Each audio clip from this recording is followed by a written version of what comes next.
Yeah, welcome to the game, it's time to ride. Truth on the court, ball don't lie. High stakes, hot takes, stats that fly. Tune in now, we keep it real, no alibi. Welcome to Ball Don't Lie, our third episode. Let's go, man. Let's do it. Let's go, man. I'm so happy, man. Kind of a milestone for us, because, man, bro, it's like we're getting into motion, so everybody's kind of in that algorithm, so everybody's kind of looking at us. So I'm kind of happy that we got here in our third episode, catching some eyes. But man, for the new people, hey, like, subscribe, man, get the notification bell, hit it, because guess what? More content's coming out. I'm KT Free. We're my host, man. It's your boy TB. What's up with y'all? Man, I'm so excited what we have for y'all, man. Man, there's gonna be so much liquor talk. I know Lakers, we all know, but La La Land, we all know. But man, it's been chaos for the past week with LeBron opting into that contract, $50 million. Really, for 1 year, Jimmy Buss sold the team. In crypto arena, Staples Center to me doesn't change. But man, this is gonna be interesting, man, because what does this tell for like the Lakers in whole? Because you know Luka's situation, you got Luka, but you don't really have the answers of the depth, right? But LeBron being there, it kind of closes the band-aid. Even though LeBron's 41 years of age, he's still a top 12 player in the NBA, right? Yes, sir, he is. I mean, the guy averaged damn near 25 points a game last year at 40 years old. Right. But I think this spells a new direction for the Lakers. I trust the new ownership. They did. You know, this is the same group, I believe, that bought the Dodgers. Yeah. So we saw how quickly the Dodgers were able to turn everything around. Yeah. With that being said, you know, Luka is the young guy. He's the young superstar. So they have to find a running partner for Luka. I think this is all going to get tore down and built back up, really. Yeah, I mean, they kind of see what the Lakers are doing, you know, with not signing back Dorian Finney-Smith, with really, you know, waiting for the buyout of DeAndre Ayton and getting him for at least a cheaper deal. You know, DeAndre Ayton hasn't really been good since 2023 with the Phoenix Suns.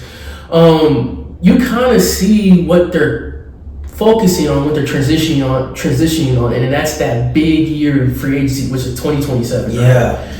Because 2027 mark, that's when everybody's really popping out. Yeah. The free agency market. So, I mean, anytime you have LeBron on the team, I mean, they're going to be competitive this year, I think. Yeah. They'll be competitive, but I mean, LeBron taking that 52, was it 52? 52 million a year, and the guy wants to win a championship. Now, I'm a big LeBron fan, don't get me wrong.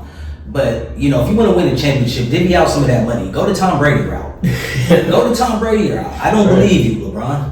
I don't believe you. You're still my favorite player right now, but I don't believe you want to win a chip. Like, even his peers, like, who's really, like, even like guy like Jalen Brunson, who's in his peak, who's in his prime in New York Mecca, the best player arguably since like Melo, and he took him to the Eastern Conference Finals, took a pay cut to get likes of Karl-Anthony Towns and Mikal Bridges.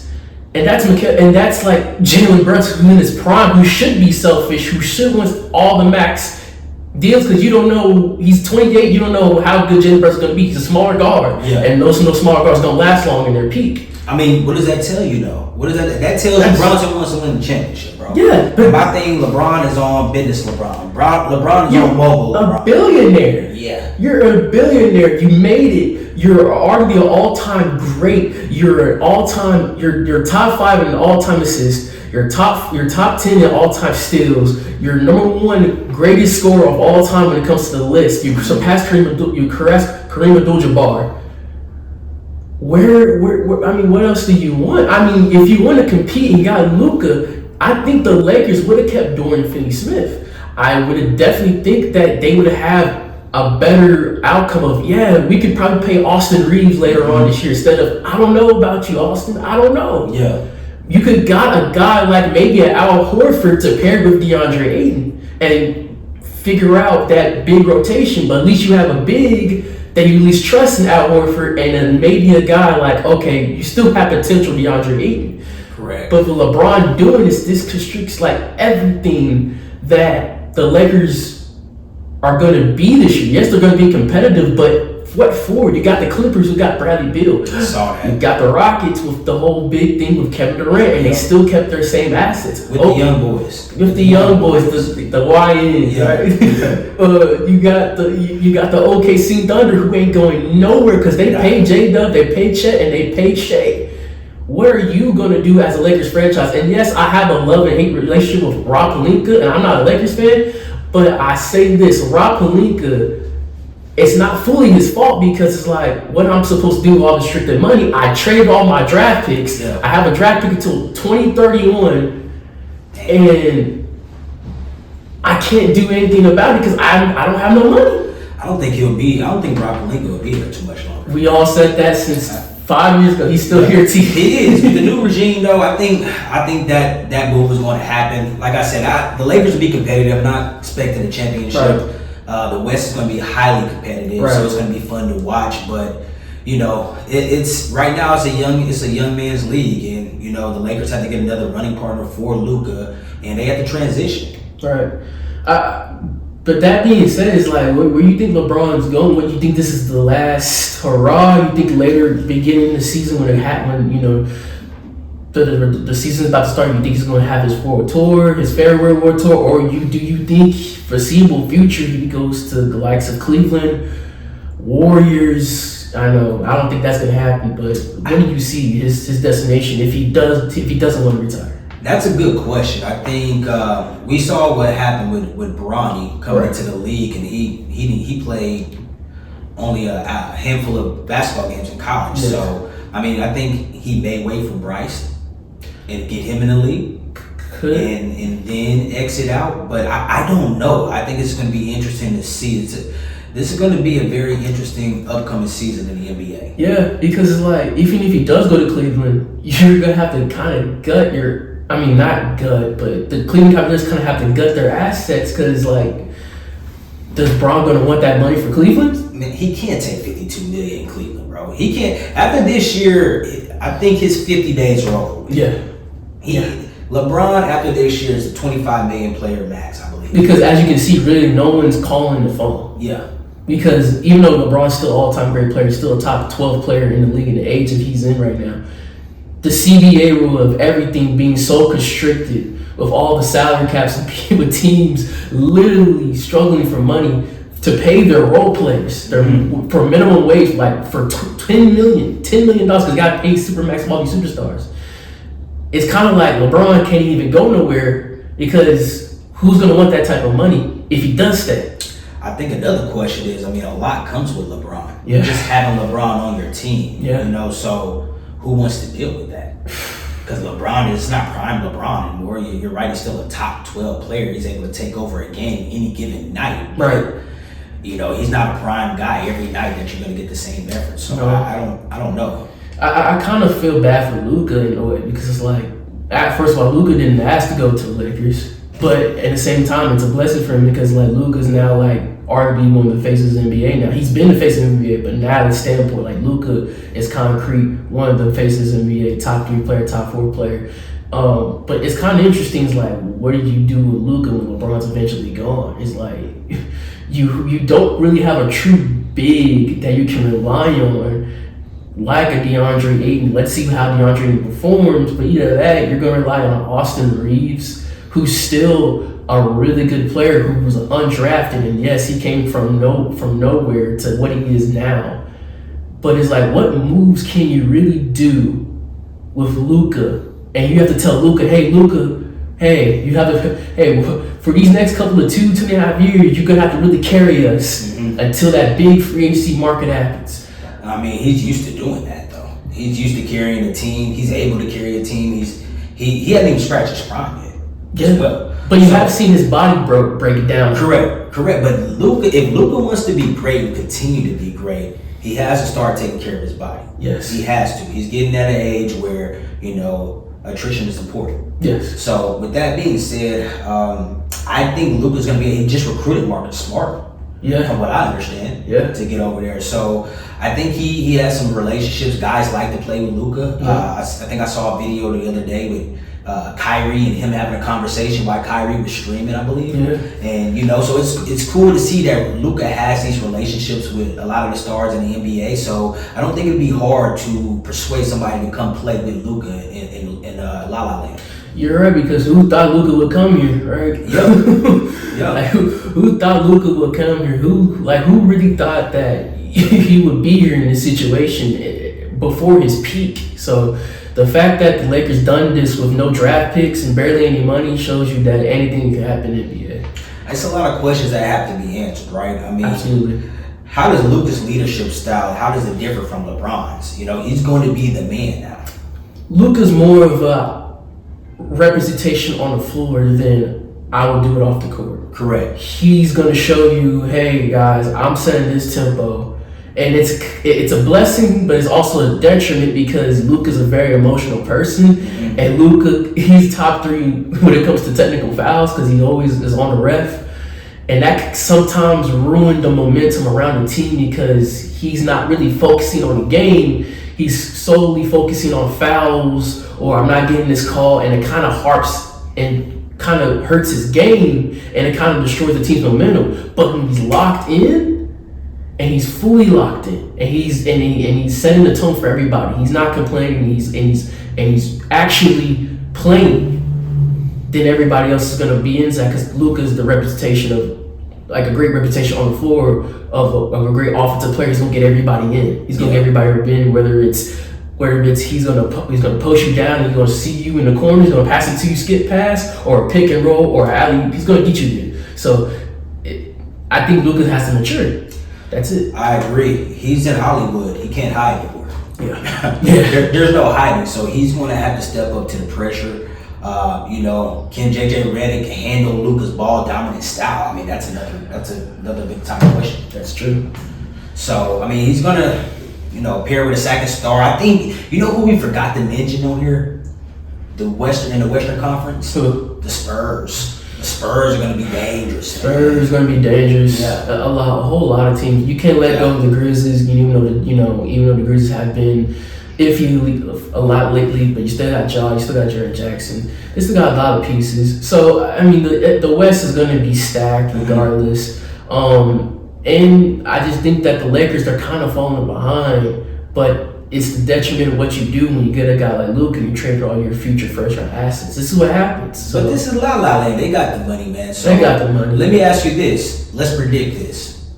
Who's going to be Luka's running mate 2027?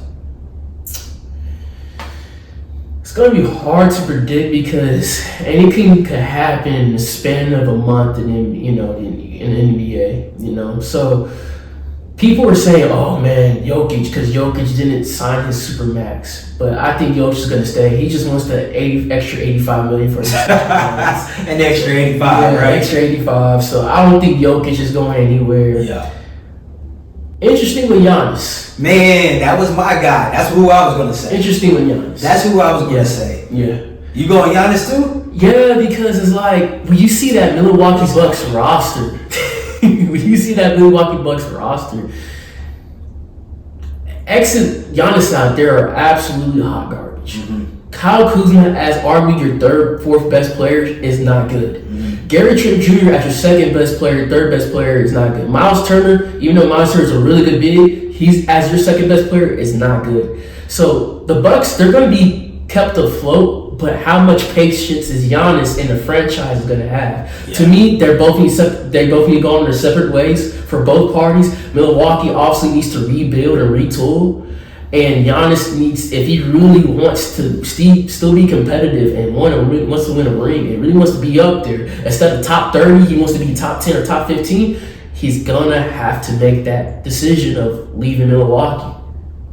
Come to La La Land, Giannis. I mean, man, it happens. I second that. I'm going with Giannis. I could see their styles working together. Yes. Giannis and Luka. Giannis is a pure rim runner who has a good mid-range game, who developed good mid-range game, solid post game, athletic freak, great when it comes to ball control, athletic, and then you have Luka, who's great. I mean, arguably one of the best playmakers in the NBA, great scorer. You have that two-man duo of Luka and Giannis. It's going to be absolutely dangerous. So that'd be fun to see, man. Fun to see, that man. would be. But man, you know what else would be fun to see? What's that? Man, this summer league, game, man, and specifically the Cooper Flag and Bronny. Cooper Flag's debut, Bronny's second year coming back to the summer league. It was probably the most highly viewed, like, televised game over like the finals this year. So that tells you something. What? It was, yeah, it was, and it was sold out, sold out Las Vegas. So, man, I mean, I understand why people see Cooper Flag as generational talent because even though Cooper Flag went 5 for 21, 5 for 21, shot absolutely terrible. That's what you do in the summer league game. You get all those kinks out. You want him to shoot as much as volume shots as possible because that's what you do in the summer league game. You want him to get into the flow of the game. But automatically, I'm not looking at scoring. Cooper Flag is already probably one of the best transitional players in NBA. You saw it. He's an athletic freak. Yeah. He's great. He has a feel great for the ball. Great. He has a great feel for the game. Automatically, he can do the small things and still impact the game. Defensively, he's gonna be legit. He made a game-saving stop. Yes. I believe it helped. I mean, you saw everything that you wanted to see. The motor, man. Yeah. The motor. This guy reminds me. He has potential to be a Kevin Garnett-ish type of guy. You know what I'm saying? Yeah. So I'm interested to see how that's going to translate once it gets to when he starts playing with the big boys. I think it will because you just see it. You know when you put guys out there, man, with in the NBA. You can kind of see if they fit or they don't, right? Or is this going to work or if it's not? Right. This guy loves to play basketball. Yeah. This guy loves to compete. He's not scared in the moments. I mean, you saw what happened the second game. He turned around and dropped, what, 31? 31, 10 for 20, 3 from 8 from the three-point line, 4 rebounds, couple of blocks. You already see it. So the second game automatically. Correct. But my thing is, Kevin Garnett's another great comp, but when I see his game, you know what it kind of reminds me of? Tatum. Jason Tatum. Because even though Jason Tatum is a streaky shooter, and Cooper Flag is not really a natural shooter, but he does things so great because he knows how to get to his spots because he has great ball control, he has great body control, he can attack you in baseline, great in mid-range. Surprisingly has a good moveset when it comes to the post, similar to Tatum. Great defensive two-way guy. You can put a power forward, small forward, arguably point guard because he's a really good playmaker. As a 6'10", 6'9" guy. Really, he's 6'8", 6'9". But 6'8", 6'9" guy, and he's already going to impact that team in a great way as Dallas Mavericks because he doesn't have to be the number one guy automatically because you have AD, Kyrie in January is coming back. And then you have the likes of D'Angelo Russell, like with the Dallas Mavericks. They signed D'Angelo Russell. You got Klay Thompson. So you have all those veteran leaders. PJ Washington, Derek Lively, Daniel Gafford. He doesn't have to be the number one guy. They're going to be the best, arguably the top 3 best defensive teams in the NBA. It's going to be a scary team to watch. So I think he can get to take. What I don't see from him yet is the gracefulness that Tatum has. Yes, but that's just because he's a young guy, right? It took Tatum time to get there. Absolutely. But I think he can get there. But from an athleticism, from a motor standpoint, from a willingness to compete, this guy is everything. And I'm not going to, those are big shoes to fill, Kevin Garnett. Right. This guy's a Hall of Famer. Right. But he has a type of game that can translate in BKG.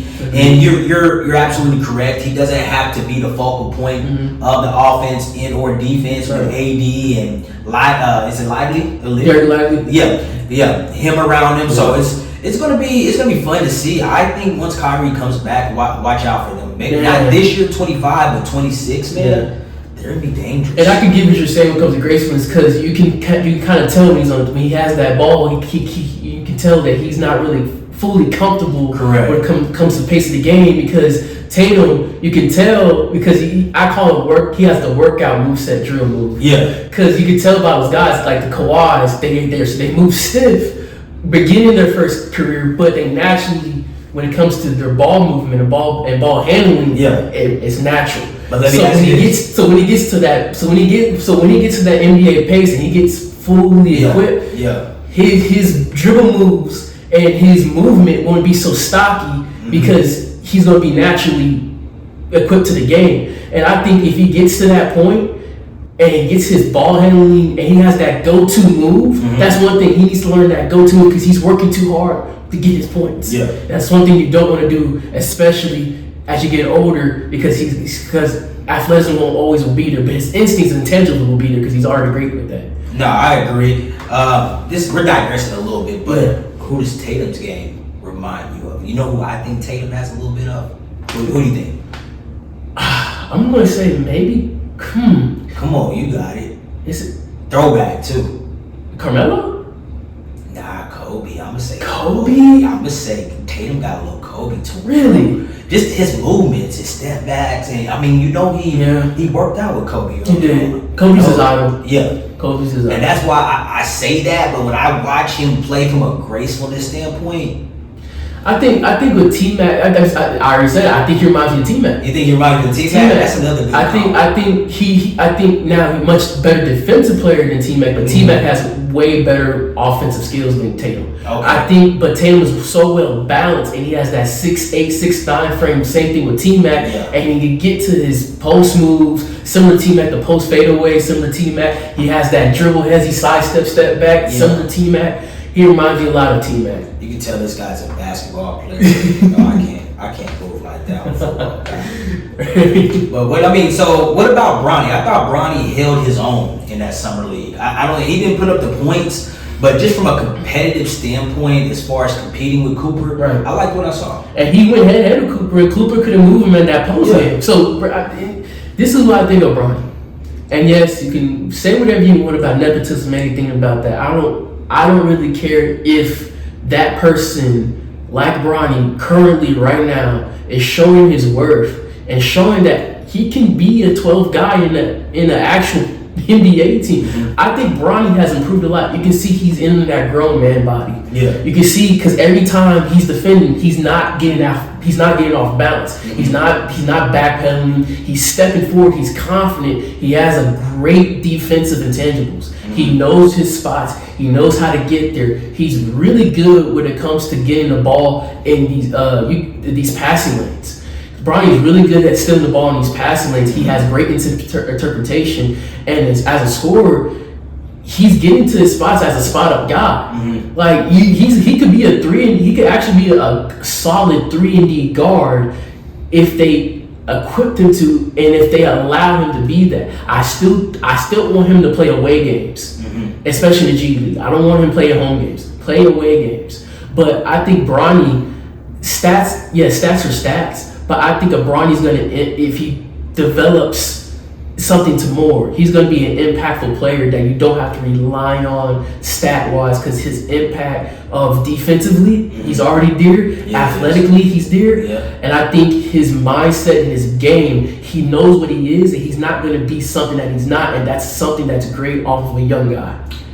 I think for Bronny to stick around, and Bronny's not a big guy. I think that's what's killing him also. But for him to stick around, he's going to have to be able to handle the rock, Troy. He's going to have to play point guard. Yeah. And, I wish maybe coming up a little bit, when he was a little bit younger, that's what they focused him on. Maybe they thought he was going to grow a little bit more. But he has to be able to be somewhat of a focal point for an offense. And then with all the other intangibles, the athleticism, the defense, I think he puts that together, he sticks on the NBA roster. Yeah, because as a playmaker, I don't like him as a playmaker, as a key point guard yet. Yes, as a summer league, he had his third game, he played exceptionally well. 17 points, 5 rebounds, 5 assists. Last game from 2 nights ago, 18 points, 3 rebounds, 5 assists. Right. Other game ago, he had 14 points, 3 assists, 2 steals. So he's showing you that he has an all around game to attribute, even if he's not impacting the game all around. I do think that his playmaking needs to improve, and yes, like you said, playmaking is equivalent to at times ball handling. So I would like him when it comes to pick and rolls. He really struggles with that in pick and rolls, that he holds the ball too long in pick and roll situations. because timing is everything. His time's a little bit off when it comes to pick and rolls. You got to get it to the big man. As soon as that big man seals off and goes to that bucket, you got to give them that ball automatically. You can't wait because the defense, everything is drop back, and that center. Or the center's gonna cross over, or the guard that's guarding you is gonna drop back and he's gonna try to steal the ball. You gotta be quick. So his reaction's gotta be a little bit quicker. But really defensively, getting his spots to offensively, hitting the shot, I think he could do it. You know, one more thing that we didn't mention that Bronny needs to add to this bag that's gonna help him out a lot.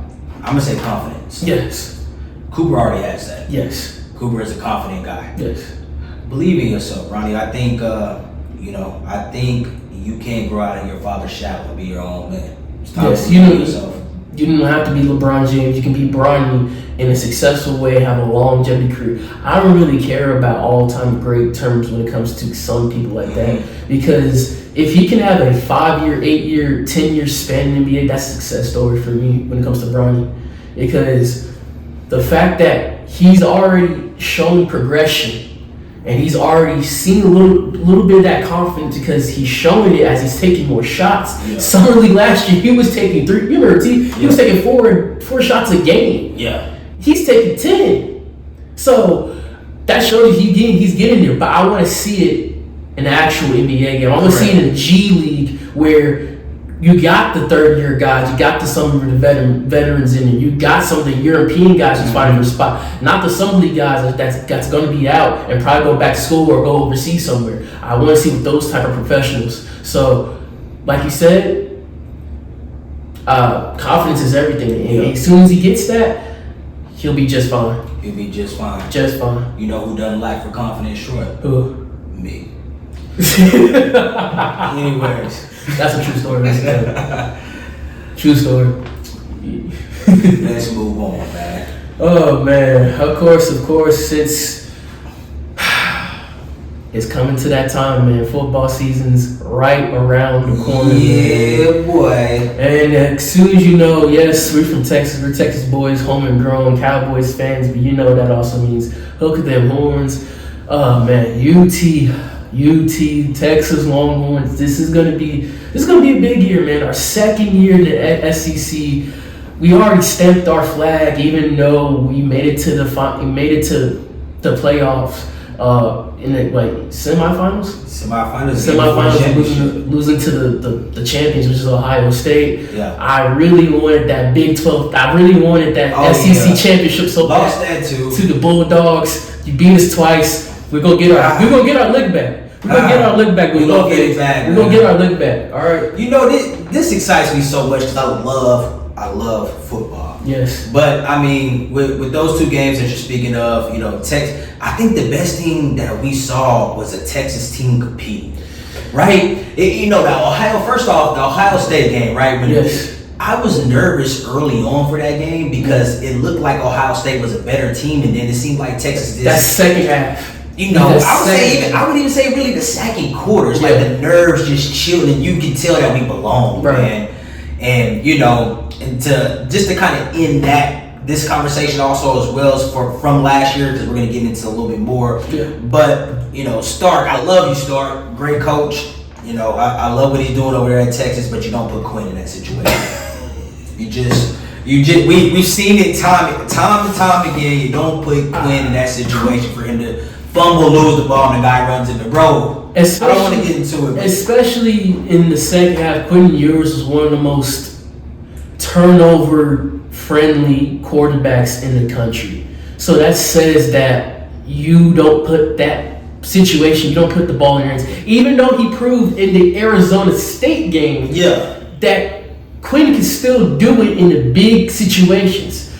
But when it comes to, I love Arizona State, they've surprised a lot of people. But when it comes to a status like Ohio State, who has already a great defense, come on, man, with Zach Sawyer in them, you cannot put him in that predicament. You hand the ball off. Hand it off. Or run orange. You can't roll that man out like that, man. He has this, you know.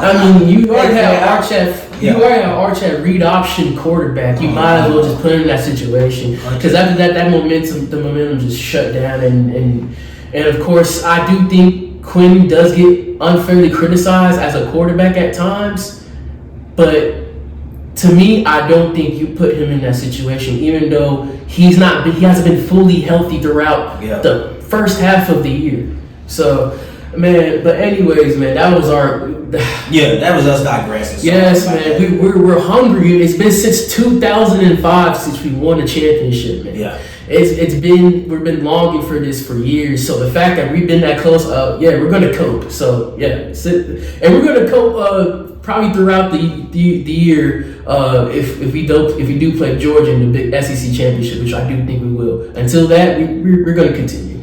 So what do you see this year for Arch Manning? What do you think his season outlook would look like?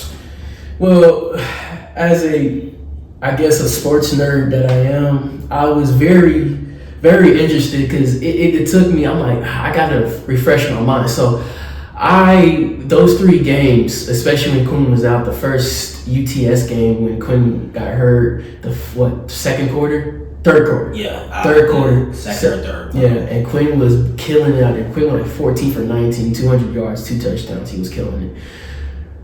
Of course, Archie's debut, I was like, okay, what does Archie in this situation, in this predicament, in this span of an instance, okay, I got to do something. What do you offer that Quinn doesn't? And automatically, it's his legs. Mm-hmm. His legs is going to be the biggest skill, the biggest attribute that he's going to have this year. Mm-hmm. Legs, he does great in play action. Mm-hmm. When it comes to deep balls, Arch is way better than Quinn was. Quinn was one of the worst percentage, 40%, 45% like deep accuracy. Yeah, that's bad. Yeah. But Arch was already connecting with the likes of Golden, with the likes of Gunnar Helms. Like, he was already connecting, like Quinn wasn't really doing it since late of last year. So the fact that Archie was doing it, he had a 57 rushing yard touchdown. It was crazy. And I'm like, wow, okay, we might have something with Arch, not only as a quarterback, but as like a guy who can really put the defense on their toes as he's using his feet. Play action is going to be killer. Read option zones. You don't know where you're going to hand it off. You can keep it with Arch, you can keep it with Wisner, you can keep it with Baxter. So that's going to be a really great situation because defenses, they don't know where he's going to go. Yeah, I think Arch, man, he has all the tools to be a great quarterback. I think he's a dual threat. He's a dual threat guy. Rocket arm, I believe. Yes. The guy's been reading defenses since he was 5 years old. Yeah. So I expect him to, and he's been sitting for 2 years, so I expect him to come in, run this offense, and just really not screw it up, adapt as he goes every game, learn something new. But the guy has, the best defense probably in the country behind him, Still. And then on top of that, he has playmakers all across the field, even though he's replacing all his pass catchers pretty much. Texas has a lot of talent. Arch just needs to go out there and be Arch. Don't mess up the game. Make great decisions. Right. When he sees an opening lane, run with it. Yes.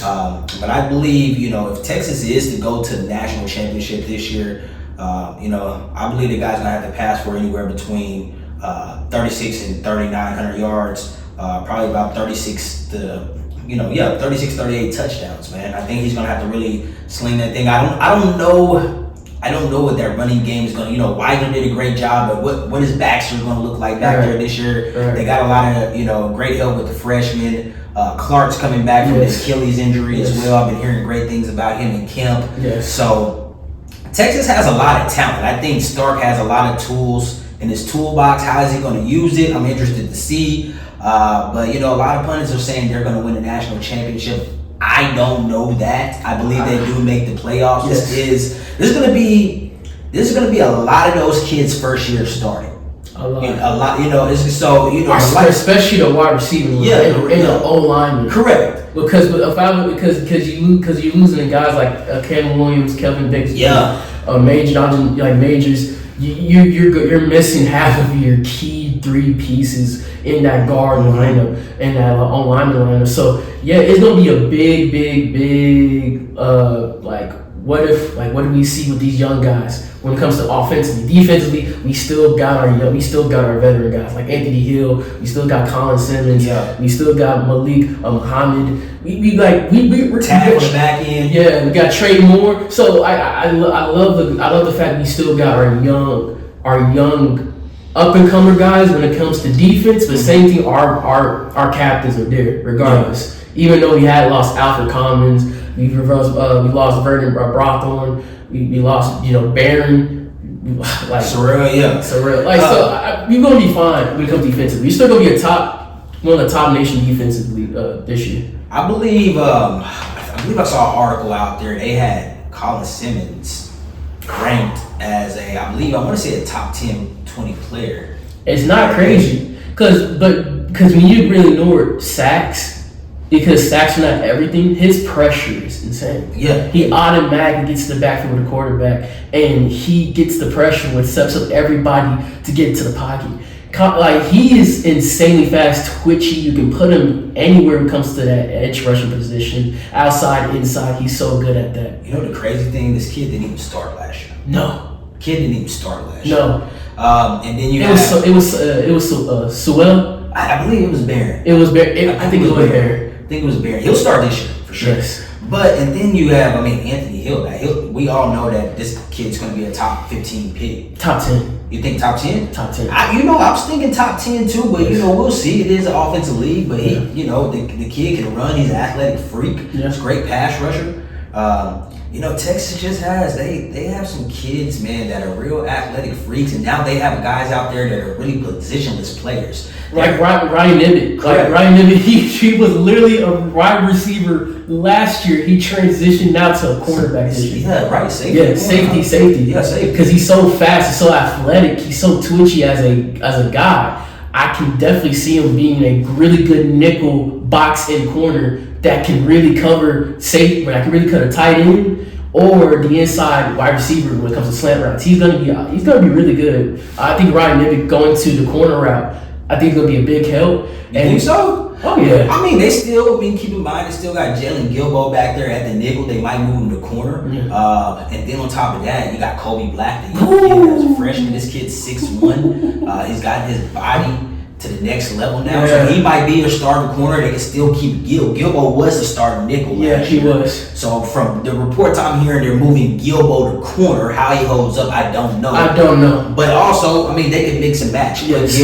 Put Black out there on the outside corner. Keep Gilbo over there in the nickel, man. And then they have all these young kids behind him, man. I would just rotate when it comes to inside. Yeah. See how the personnel fits. You want to go box? I'll probably put a whole bunch of rotations in there, boxing safety. I'll probably put Muhammad really as that roughed-in safety, because anytime a rushing attack comes in, I would have him go downhill. You have him come downhill? Yeah. Similar what we did to Barron. But I see, for me, Barron wanted that smoke. Yeah. I don't think. You think he's a hybrid of like? He doesn't strike me as a guy. Cover guy. He's more of a cover guy, but still the jury's still out on him. Think about it. In that secondary last year, they picked on him. So that's why I think he should be more downhill. Well, he hasn't just come out and proven that he belongs. But Texas just has. They've signed. They got that Jonah Williams kid. This kid is 6'5". He played on the baseball team. He started on the baseball team this year. But he was the #1 safety in America at 6'5". So now you have him back there at safety with Tab. There's just so much they can do. I don't know what it's all going to look like, but I'm excited to see. I'm so hyped up with this guy. I think he's going to be a big piece to our red zone and our red zone threat and our deep threat. Parker Livingstone. I've been hearing the thing. 6'4". 200-pound receiver who can play tight end at times. You know how crazy that is? Yeah. A Kyle Pitts type.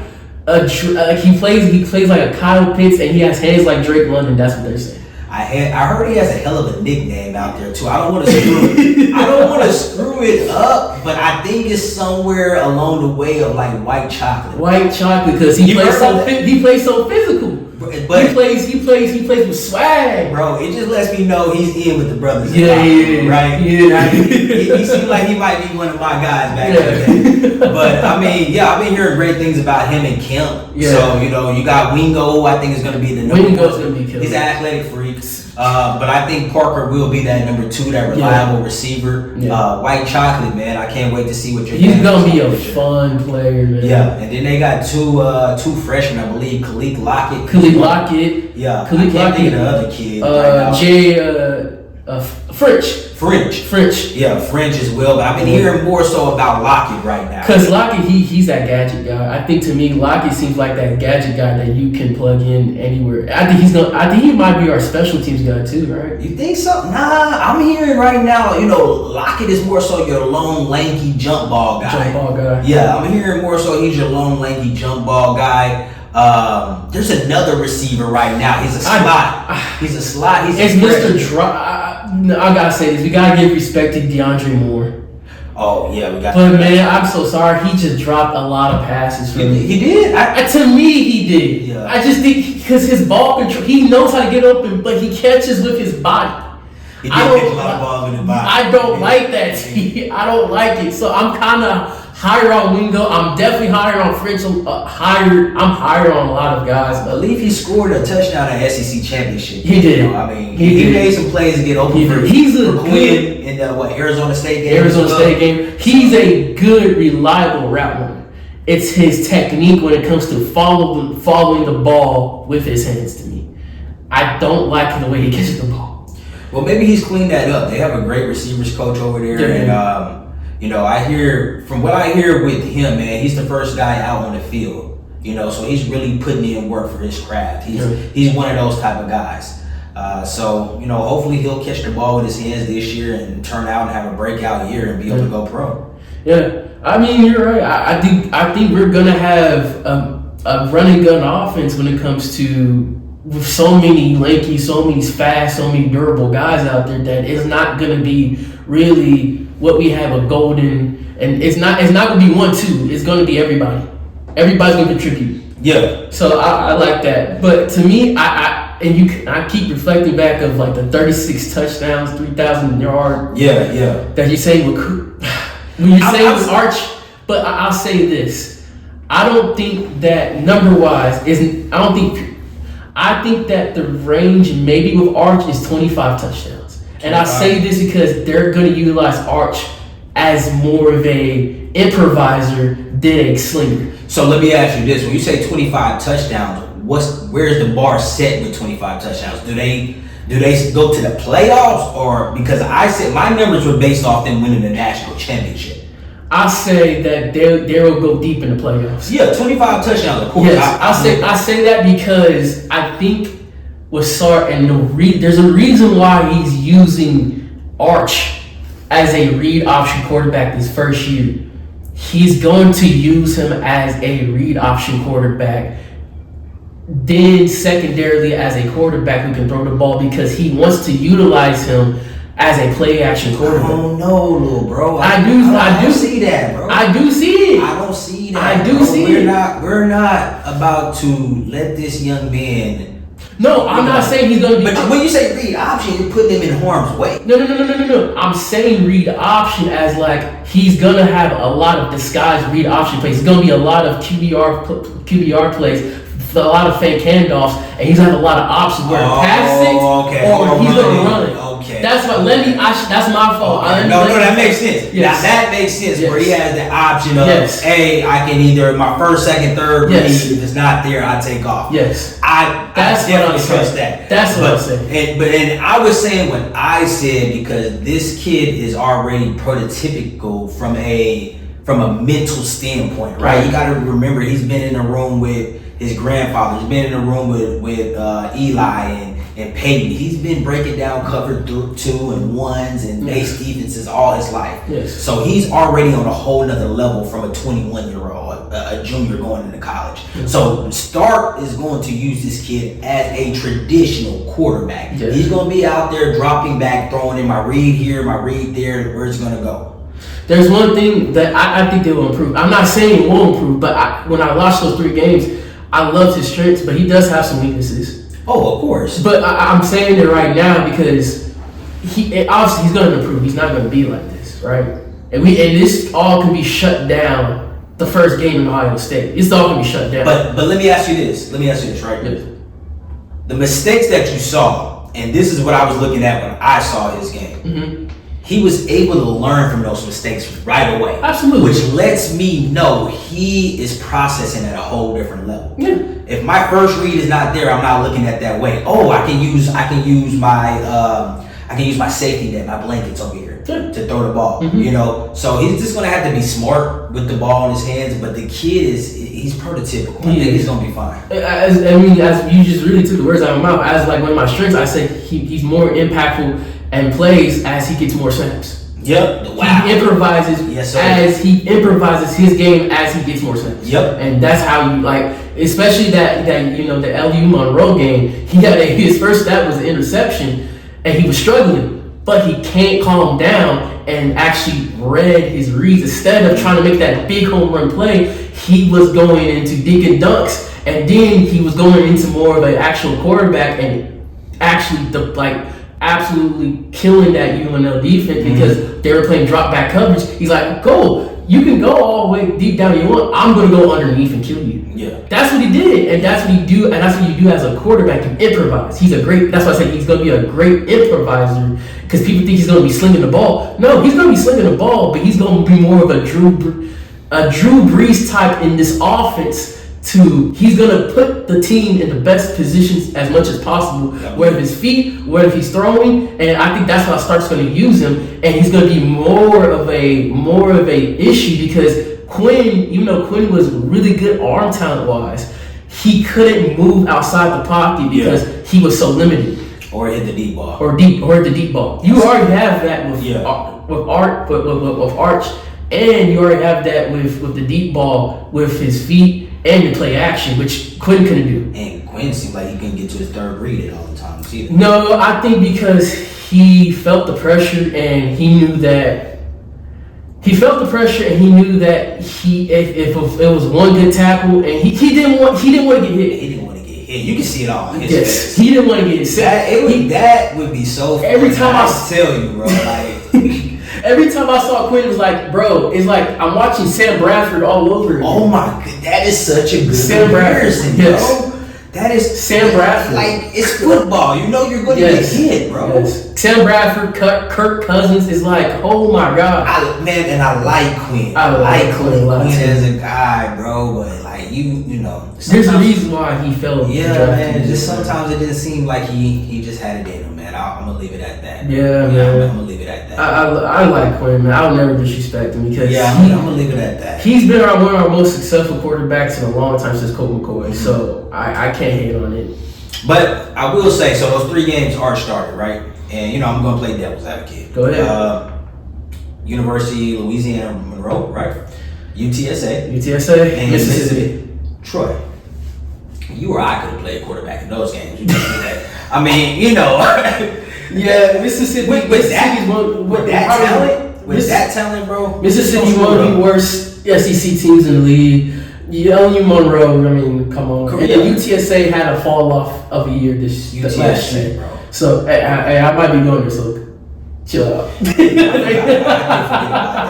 But from a Texas and UTSA talent standpoint, like, come on. Yeah. But the point of the matter, what I'm making is Arch did what he was supposed to do. Absolutely. Now I want to see him play top level competition and be able to compete. Ohio State is going to show us that. And I do believe Texas pulls that game off. So I'm gonna go through these games real quick, T, before. Okay. And it's gonna be interesting because, dude, this schedule. Man, it's like, dang. Okay. Ohio State, man. You kind of get our lick back. What do you see? Man? Because we got Jeremiah Smith out there. You look at his chops out there. He's a problem. He's probably gonna be number 1 wide receiver. He still has another year left, bro. He's just a sophomore.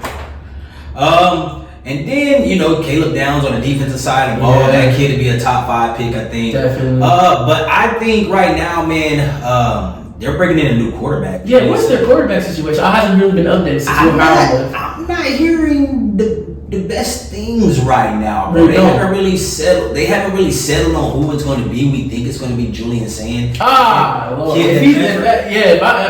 like Julian Sands, but But I haven't heard great reports about what's going on with Sands at camp. But once again, I haven't gotten eyes on him. It'll be his first start against a pretty elite defense. Yeah. I mean, but he does have a hell of a safety blanket out there in Jeremiah Smith. He has a lot of 5-star talent around him. And a great offensive line.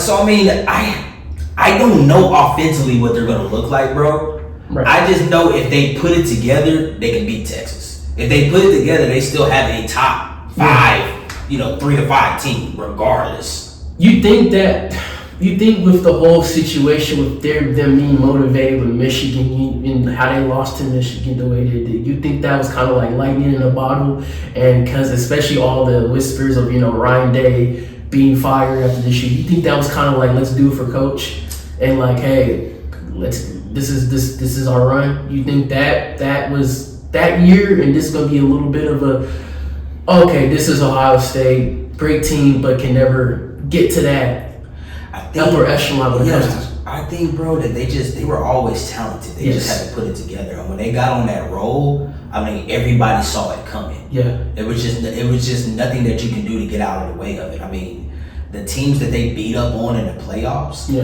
before they got to Texas, and really Texas and Ohio State was the real national championship. It was. So with that being said, I mean, they had a great team last year. I would want to say they had the best team money could buy. No, I say that CJ Stroud team with McJigba and everybody. McJigba. I'm just talking about college football. Oh, okay. I'm just saying they had the best team in the team, the best team that money could buy. Yes. Their salary cap hit with all this NIL, it was the highest. Yes. So the coach was under pressure to win a national championship this year. Yeah. So, but I don't know what they look like, down the road. I think it's a 50-50 thing. Texas, I'm going with Texas because right now I feel like they have more talent, but on top of that, they have more mesh talent in a sense. Like those guys have all been around each other longer. Yes. Even though it's going to be a lot of these kids' first year starting, they've all gotten a lot of snaps. A lot of the kids that are going to be starting this year, they played somewhat pivotal roles along the way. Like that left tackle, I can't think of the kid's left tackle Texas had come in that subbed in for Banks when he got hurt. I know what you're talking about. Yeah, but the kid performed. And that wasn't his position. That wasn't that position. I don't believe it was, but they're saying this kid has a good year this year. He's going to go to the league. I agree. Yeah. And so it's just like Texas had kids that had played pivotal roles. Right. Ohio State, with your quarterback being so brand new, jumping into a game like this. Same thing with Arch jumping into a game like this. I'm gonna take my money and just put it on and put it on Texas. But if Ohio State did win, it wouldn't shock me. Yeah. I mean, they're more talented, but I think we have a much better idea of what we are, and you have the team that has much better of what they are and that concept that everybody's playing in. I think that's the more dangerous team. Yeah, I like that. I mean, okay. San Jose, we're gonna kill them. UTEP, okay. Sam Houston, Florida. DJ Lagway. DJ Lagway is gonna be a menace, but I think we're gonna win that. Oklahoma. We don't know about. Oklahoma has been subpar. Brent Venables has been very disappointing as a coach. Yeah, but they got Batir, I believe. The new quarterback over there. Yeah, they still have a really good defense. Yeah, they're always gonna have a great defense. Good running game. So, Texas beats them though. I think this is the time Texas puts their foot on Oklahoma's throat and just continues to rip it out right now with Oklahoma in turmoil. Okay, so we have 6-0. Yep. That's going to be a good one. You never know with Kentucky, right? You know Kentucky, man. They're always a wild card. Yeah, but they did lose. They lost their best receiver. They did. Yeah. They lost their best receiver. I don't know what that defense is looking like, and I don't know who their starting quarterback is looking like. Yeah. I'll say I don't know. I'll give it to Texas, but I wouldn't be surprised. Mississippi, we're gonna kill them. Vanderbilt, I listen. Was it Pavia? Pavia, I love Pavia, man. It's a one man race. It's a one man team. And I wouldn't want to be that guy trying to run. But he almost got us. last year too. That's the crazy thing. He did. I'm not gonna take away from that guy. That guy is like a UFC fighter. He is. Bro.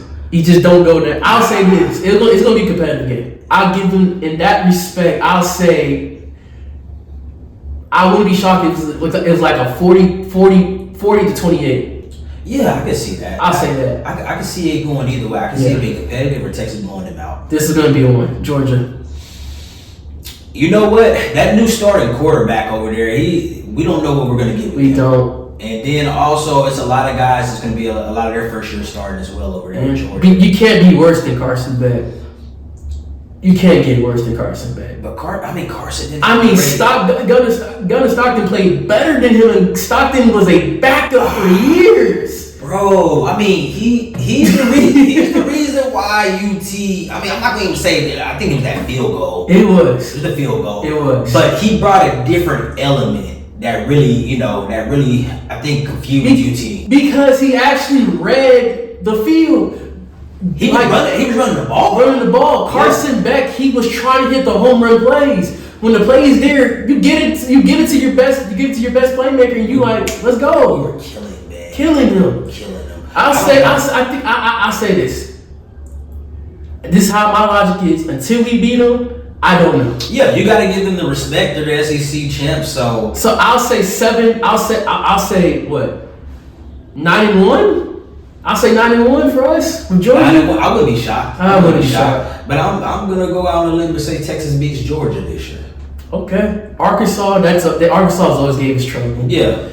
The Texas just has to come play. Yeah. I think Texas if Texas plays their A game every game, I think Texas can go undefeated. I'll say this: I do think Texas A&M beats us this year. What? Yeah. I don't think they have a real true identity yet. They never have a new true identity, but it comes to us, it doesn't matter. When it comes to, there's one thing. There was one thing with Texas A&M. They're always going to play their best against UT, Bama, LSU. Let me ask you this. Let me ask you. The way Quinn played last year, he almost gave the game away. Oh my goodness, we were up by 17 and we're up by 21-3, and they came up by 10? The score was like 17-21. Bro, back-to-back fumbles. And one was a block punt. Oh my god. Fumble recovery and return. Yes. Bro, this guy. My god. This guy. I said I'm watching the game. You know it's scary. He giving the game away. You know it's scary. I never felt comfortable, even with the league with Quinn back under center. I never felt comfortable. Even if we were up by 2 possessions, I never felt comfortable at all. I'm like, please, Quinn, give us. I know you're gonna get that one interception, but not another one. Not another one. Not another one. Please, Quinn. In that game in Austin, though, it is. We win it. Okay. So to me, I'll say 11-2. 11-2. 11-2. This guy, I say. I'm realistic. I'm kind of hyper, but I say 10-1. 10-1. 10-1. 10-1. No, notice how I said 11. Notice how I said 11-2. Is that all in the regular schedule, or is that another loss in the playoffs? No. I'm saying 11-2 as an extra because we're 10-2. Regular season 10-2. I said 11-2 because if we do see Georgia again or Bama, we're winning the SEC championship.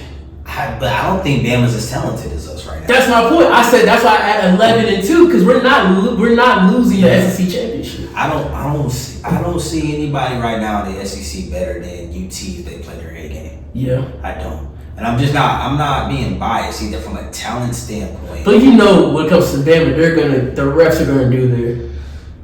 Let's not play coy here. Let's not play. Bama, to me, they only have really Ryan Williams and some guys on the back end on their defense now. But we don't know. Ty Simpson, what is he going to be? He's always been a solid guy. He just reminds me of a lot. He's going to be that Adam Coker, AJ McCarron type build where he makes good plays, but he'll never harm you. Okay. He's that type of quarterback to me. That's the best thing about I love football, man. When those bullets start flying, you gotta react. Yeah. You gotta react, buddy. Yeah, but man, that's our prediction, man. That's how we feel about, call bias what you're not, but realistically, who's really a favorite when it comes to the SEC division? It's really us. It is. Bama hasn't been the same since Nick Saban. Even when Nick Saban was there, they haven't been the same. They lost to Michigan, Nick Saban's last year. Duke, Kentucky, solid, respectable programs. They're not on our level. Same thing with Texas A&M. Texas A&M plays hard. LSU, no. I mean, Ole Miss, they always a front runner, but late in the season, that's when they crush down. South Carolina, I like Sellers a lot. I like Sellers a lot. I like them, but I don't like that team all around. Great offensively, terrible defensively. Sellers gonna have to be Cam Newton. Yes, terrible defensive. They're awful defensive. Cam Newton. We saw how that was. Yes. There's only one Cam. Yes. but I mean, Florida. They're always. I think Florida will have a solid year, but they won't have. It's gonna be belt to ass when we beat them. I'm sorry, like last year. Other than that, I mean, other than like the Big Ten, who could give us a real chance of like, dang, they can beat us, like Oregon, maybe Penn State. Yeah. Definitely Ohio. Like if we play Ohio State again, I think they'll be, of course, remotivated. Other than that, I don't really see the SEC really being a big, like, dang, we're gonna have to watch out this year. Yeah. I agree with you. Texas, just like I said, they have to come out there and play the A game. Yeah. Every game, SEC is a challenge, and then when you step into the playoffs or the SEC championship, it's going to be a challenge. So, I mean, Ohio State, like you said, maybe Clemson. Yeah. No, Clemson. No. I mean, they haven't been at the same levels. No. I think they have a top. I think they still have a top 10 team. They always had a top 10 team, but that coach Dabo Sweeney doesn't know what he's doing. I'm sorry. As long as Dabo's there, I would never give the benefit of the doubt. Bro, Dabo has you almost lost to SMU, brother. I'm not doing that. He has 2 natties, bro. When you have Trevor Lawrence and Deshaun Watson, Mr. I ain't gonna say it. Let that man make it, man. Let that man make it. Stay out there, massage parlors, bro. Mr. Massage Parlor. Was it a massage parlor? Yeah. But I think we said last time he's getting married, bro. So I mean, that don't mean Jay. I mean, that don't mean Jay. Come on, I know. That don't mean Jay. I know. Yeah. You know what I'm saying? I've never been married before. Never been married before, but statistics that y'all read about it. We do something. But with that being said, though, man, it's gonna be a fun college football. Fun year, man. It's gonna be a fun year. I'm happy that we're back into this sphere of man, it's around the corner. So man, we're gonna be very active when it comes to this year. Believe that. So man, and I'm just hyped up. I know y'all hyped up. Let's get ready for the season, man. Let's do it. But man, it's been Balled Up Live, man. It's been KT with my host. Your boy TB's. Oh, and one more thing before we go. Just want to take a second and say happy birthday to my mom. Yes, happy birthday, man. We love you. Love you. Quick question, man. Yes. What did you think about that dance yesterday? So, quick story, people. Our Nana, she's a very extravagant, grand person who likes, attention. Which you should. But this was just crazy. It's been like 2 hours into the party. She literally walking upstairs like Queen Elizabeth up there. Like, okay, what we doing? Cameras are out. Oh, well, okay, what we doing? So our Nana goes upstairs, right, with high heel top black shoes on, a very skimpy dress, by the way. And she walking down. They're playing Bruno Mars. What's that Bruno Mars song? 24 Karat Magic. I believe so. And she just. If we can describe it, it looked like a dead animal trying to dance. I don't know what it is. I would say this. It was very 70s, 80s style. For their generation, they thought it was sexy. So she was trying to catch the river. Let's say that. I think she did a great job. I think she did fairly well. I'm just glad for her safety. Number one, she didn't bust her ass, and she didn't embarrass me, bro. She didn't embarrass me. With those 2 things, and she had a good time. I'm happy for her. Ain't gonna lie, man. I thought she was gonna. I was hoping like Nana did not fall. I was praying, bro. Please, cause man, Nana's balance is awful. Hey, well, she pulled that off. She pulled it off. She did. She pulled it off, man. And then Miss Mildred, her hype man, appreciate it. She appreciate it. Thank you for holding her back. But anyways, guys, love y'all. Hey, subscribe, man. Subscribe. Hit that like button. You know we got like 3 likes, but like our views are like our viewers like are up, but our likes are like low. Man, if y'all see the video, don't be a stranger, man. Like press the like button, man. It's really easy. Really easy, man. It's 2 seconds of your day. Dang, help out. But anyways, we love y'all guys, man. Ball don't lie. Peace. See y'all soon.